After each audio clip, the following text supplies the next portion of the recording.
Hello and welcome everyone. एक बार फिर मैं आपको अपने चैनल एक के ज़्यादा जीनियस कोचिंग सेंटर पर स्वागत करता हूं। मैं आज आप लोगों को ज्योग्राफी का जल संसाधन चैप्टर के बारे में डिस्कस करेंगे। आज आप लोगों को पढ़ना है जल संसाधन। तो जल संसाधन के बारे में हम बात करते हैं।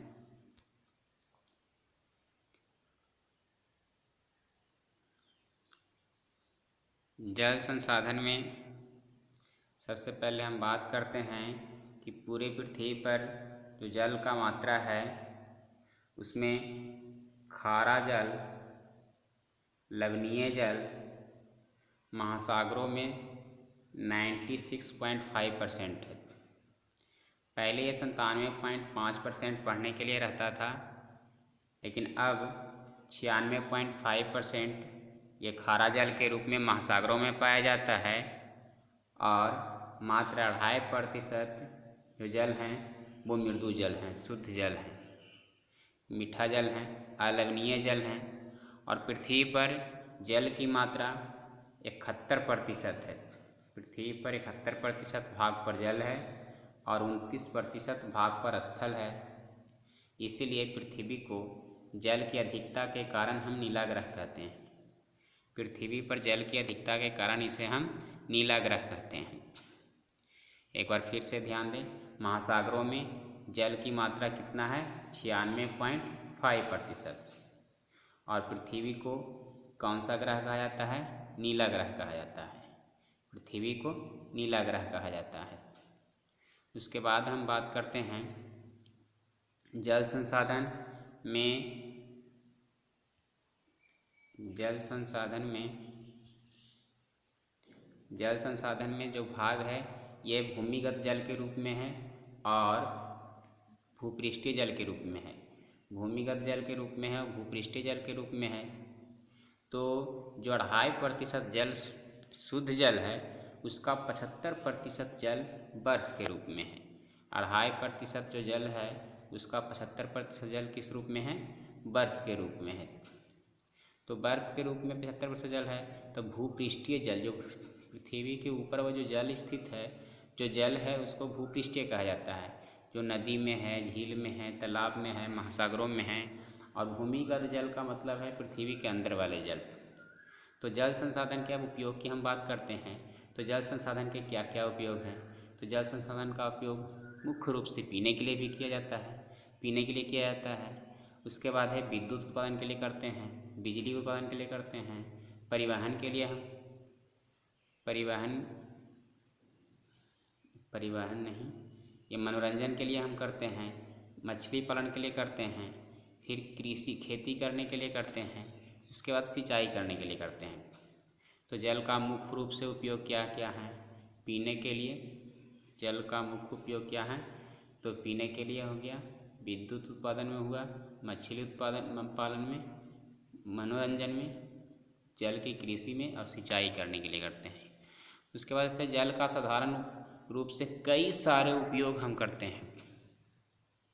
आगे हम बात करते हैं बहुउद्देशीय परियोजना के बारे में। बहुउद्देशीय परियोजना क्या है? बहु का मतलब होता है बहुत सारे, और उद्देश्य यानी वैसा परियोजना जिसके कई सारे उद्देश्य हों, उसे बहुउद्देशीय परियोजना कहा जाता है।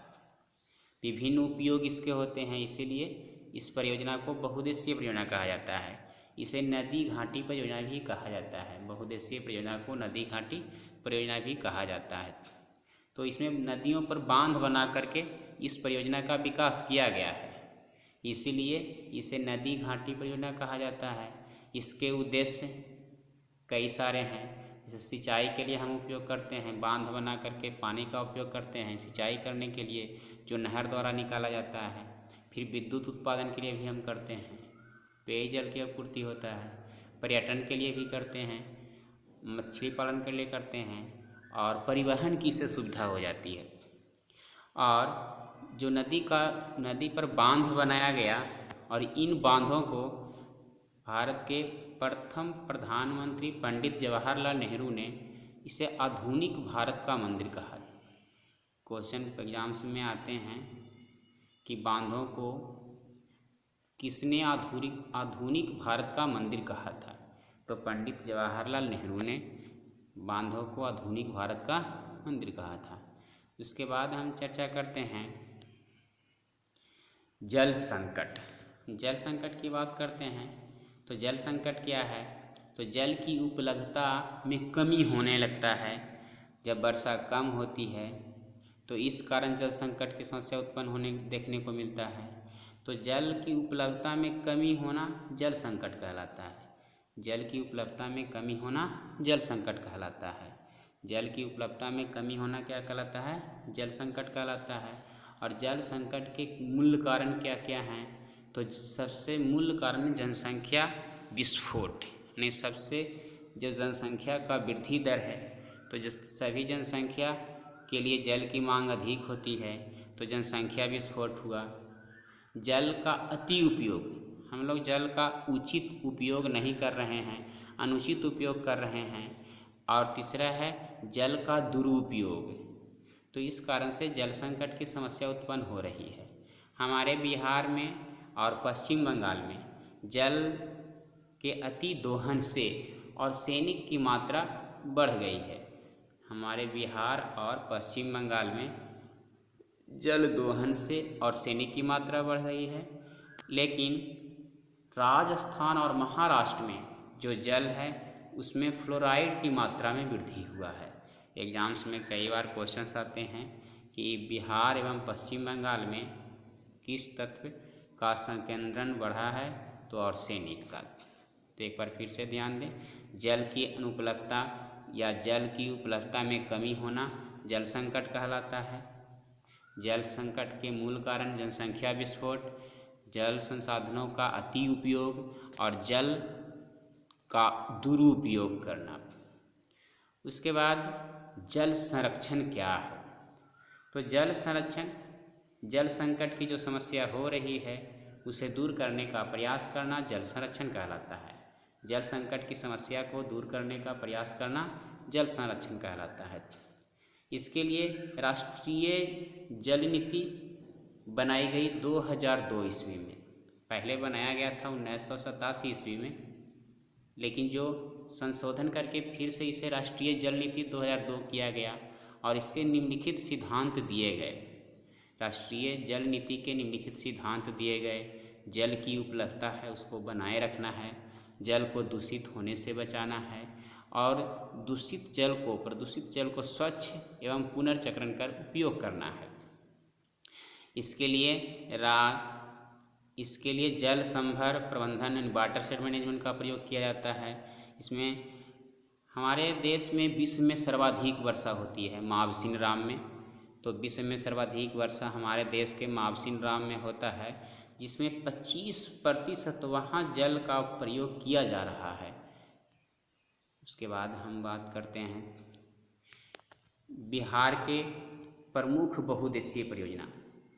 तो बिहार के प्रमुख बहुउद्देशीय परियोजना सोन परियोजना, गंडक परियोजना, ये कोसी परियोजना है।